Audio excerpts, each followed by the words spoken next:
చెప్పండి మాల్కొండయ్య గారు, అసలు ఎఫ్సిఆర్ఏ అమెండ్మెంట్ బిల్లుని సవరించాల్సిన అవసరం ఎందుకు ఉందంటారు? మీరు ఇందాక విన్నాం కదా, సైదా గారు కూడా చెప్తున్నారు ఏంటంటే స్వచ్ఛంద సంస్థల వల్ల చాలా ఉపయోగాలు ఉన్నాయి, దీనివల్ల నిజంగా ఏదైతే ప్రజలకు సేవ చేయాలనుకునే స్వచ్ఛంద సంస్థలు మూతపడే అవకాశం ఉందని సైదా గారు ఆవేదన వ్యక్తం చేస్తున్నారు. మీరు ఏకీభవిస్తారా? ఇప్పుడు జిలాన్ బాషా గారు మాట్లాడారండి, టీడీపీ అధికార ప్రతినిధి, ఆయన కడపకు. అవును, ఓకే అమ్మా. ఇప్పుడు నేను ఏమంటానంటే, బాషా గారు మాట్లాడినా సైదా గారు మాట్లాడినా సరే స్వచ్ఛంద సంస్థలు మనకి చాలా అవసరం, అందులో డౌట్ ఏమీ లేదు.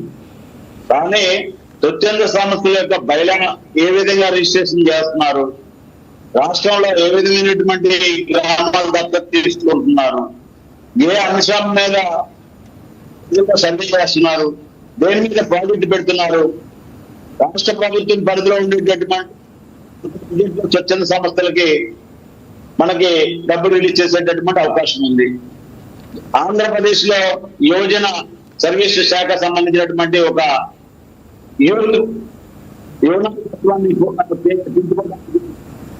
స్వచ్ఛంద సంస్థలు ఇస్తున్నాము, దానికి అవసరాలు కూడా వస్తున్నాయి. అదే కూడా కేంద్ర ప్రభుత్వ పరిధిలో ఉండేటటువంటి స్వచ్ఛంద సంస్థలు స్వచ్ఛంద సంస్థల ద్వారా ఖర్చు పెట్టాలని ఆలోచన ఉన్నప్పుడు కూడా మనం ఇంకా స్థాయిలోకి రాలేదు. అయినప్పటికీ కూడా మనకి స్వచ్ఛంద సంస్థలకు సంబంధించినటువంటి మంత్రిత్వ శాఖల నుంచి డబ్బులు రిలీజ్ చేస్తున్నారు. అదేవిధంగా మనకి విదేశాల నుంచి అయితే వాళ్ళ బడ్జెట్ లో 25% స్వచ్ఛంద సంస్థ ఖర్చు పెట్టేటటువంటి అవకాశం ఉంది. అలాంటి ఫండ్స్ ఏ విధంగా తెస్తున్నారంటే, మేము పలానా రాష్ట్రాల్లో దత్తత తీసుకున్నాము, సర్వీస్ కార్యక్రమాలు చేస్తున్నామని చెప్పి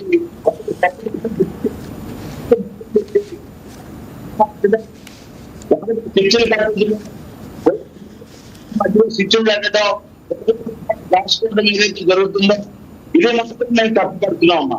ఎందుకంటే భాష గారి నిర్ణయాలు లేకపోతే సైదా గారి నిర్ణయాలు స్వచ్ఛంద సంస్థలు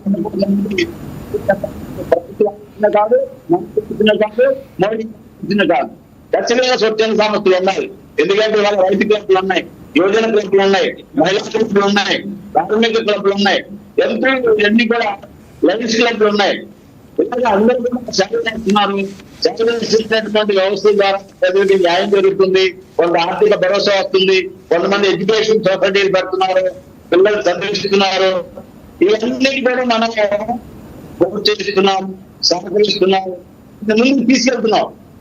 ఎవరైతే ఈ దేశంలో మాల్కొండయ్య గారు, ఇందాక సైదా గారు క్లియర్ గా ఒక విషయం అడుగుతున్నారు. ఏదైతే రూరల్ డెవలప్మెంట్ అనే సంబంధించిన ఒక స్వచ్ఛంద సంస్థ, రూరల్ డెవలప్మెంట్ పేరుతో ఒక స్వచ్ఛంద సంస్థ నడుస్తోంది, రాయలసీమకు చెందిన సంస్థ. ఆ సంస్థ ఎంతో పారదర్శకంగా తన నిధులు విధులు నిర్వర్తిస్తున్నప్పటికీ కూడా కేంద్ర ప్రభుత్వం ఆ సంస్థకు వచ్చే నిధులను ఆపేసింది. ఎందుకు అంటే ప్రభుత్వం పెట్టిన నియమ నిబంధనలకు అనుగుణంగా ఆ స్వచ్ఛంద సంస్థ తన కార్యకలాపాలని కొనసాగిస్తున్నప్పటికీ ఎందుకు నిధులు ఆపేయాల్సిన అవసరం వచ్చింది అని ఆయన క్లియర్ గా సైదా గారు క్వశ్చన్ చేస్తున్నారు. దీనికి మీ సమాధానం ఏంటి? నేను కూడా సైదా గారికి, మీకు ఈ డిబేట్ చూస్తున్న ప్రేక్షకులందరికీ కూడా చాలా చక్కగా అందరికీ అర్థమయ్యే విధంగా నేను చెప్తానమ్మా.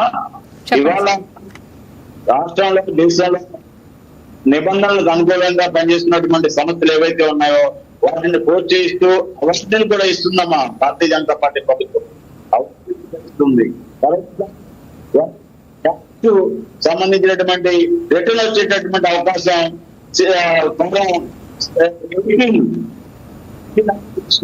మాల్కొండయ్య గారు మీరు మళ్ళీ కంటిన్యూ చేసే ముందు మళ్ళీ ఒకసారి ఆడియో చెక్ చేసుకోండి. అప్ అండ్ డౌన్స్ వస్తున్నాయి, మీరు బ్లూటూత్ యూజ్ చేస్తున్నట్టున్నారు, ఒక్కసారి చూసుకోండి సార్. అంటే సగం సెంటెన్స్ లో సగం క్లియర్ గా వస్తుంది, సగం ఏమో లో వాయిస్ తో వస్తుంది. బ్లూటూత్ డిస్కనెక్ట్ చేసేయండి, బ్లూటూత్ డిస్కనెక్ట్ చేసేసి డైరెక్ట్ ఆడియోతో మాట్లాడండి మాల్కొండయ్య గారు. నిమిషం తీసేస్తాం.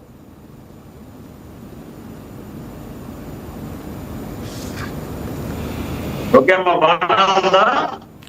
చూద్దాం సార్, మాట్లాడండి చూద్దాం.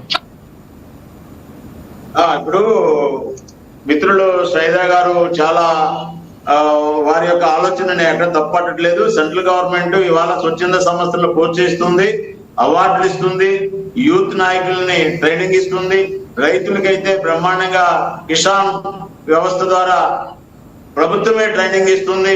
అనేక సంస్థలతో పనిచేస్తున్నాం. ఇందాక మిత్రులు చెప్పింది రాయలసీమలో సేవా కార్యక్రమాలు రూరల్ డెవలప్మెంట్ అథారిటీలో పనిచేస్తున్నామని చెప్పారు.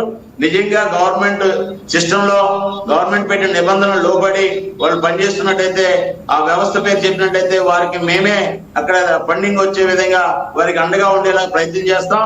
కానీ వారు ఎప్పుడైతే ఇన్ని సంవత్సరాల నుంచి సంస్థ నడుపుతున్నారో కేంద్రం ఆపినప్పుడు ఈ పాటికే వారు ఏదైనా తప్పు చేయకపోతే అనేక రకాలైనటువంటి వ్యవస్థలు మనకి కలెక్టర్ గారి వ్యవస్థ ఉంది, ప్రభుత్వ వ్యవస్థ ఉంది, మంత్రులు ఉన్నారు, ఎమ్మెల్యేలు ఉన్నారు. ఈ పాటికే అటువంటి సమస్యలు పరిష్కరించుకునే అవకాశం వారికి ఉంది. అయినప్పటికీ కూడా వారు పరిష్కరించుకోకుండా వారి సమస్యను మూత వేయించుకునే పరిస్థితి వచ్చింది అంటే టెక్నికల్ గా ఎక్కడో ప్రాబ్లం ఉండి ఉంటుంది. దానికోసం సైదా గారు ఒకసారి పరిశీలన చేయాలి తప్ప ఎక్కడా కేంద్ర ప్రభుత్వం ఏ స్వచ్ఛంద సంస్థకి వ్యతిరేకం కాదు. ఈ యొక్క ధర్మాన్ని, ఈ యొక్క సనాతన ధర్మాన్ని కాపాడుకుంటూ ఈ దేశంలో పేద ప్రజలకు సేవ చేస్తున్నటువంటి ప్రతి ఒక్క వ్యక్తికి గౌరవిస్తుంది కేంద్ర ప్రభుత్వం. అందులో రెండో ఆలోచన ఏమి లేదు. ఒకసారి సైదా గారిని చెక్ చేసుకోమని చెప్పండి, లేదంటే ఆ ఇన్ఫర్మేషన్ ఇస్తే మేమే మా యొక్క జిల్లాలో అక్కడ వ్యవస్థలు ఉన్నాయి, అవి కరెక్ట్ గా ఏం జరిగిందనే విషయం మేము కూడా, నిజంగా వారికి ఇబ్బంది జరిగితే వారికి ఆ పర్మిషన్ తెచ్చిపెట్టే బాధ్యత భారతీయ జనతా పార్టీ తీసుకుంటుంది. ఏమాత్రం ఇందులో రెండో ఆలోచన లేదన్న విషయం సైదా గారు గుర్తించాలని చెప్పి సందర్భంగా కోరుతున్నాను. ఓకే మాల్కొండయ్య గారు.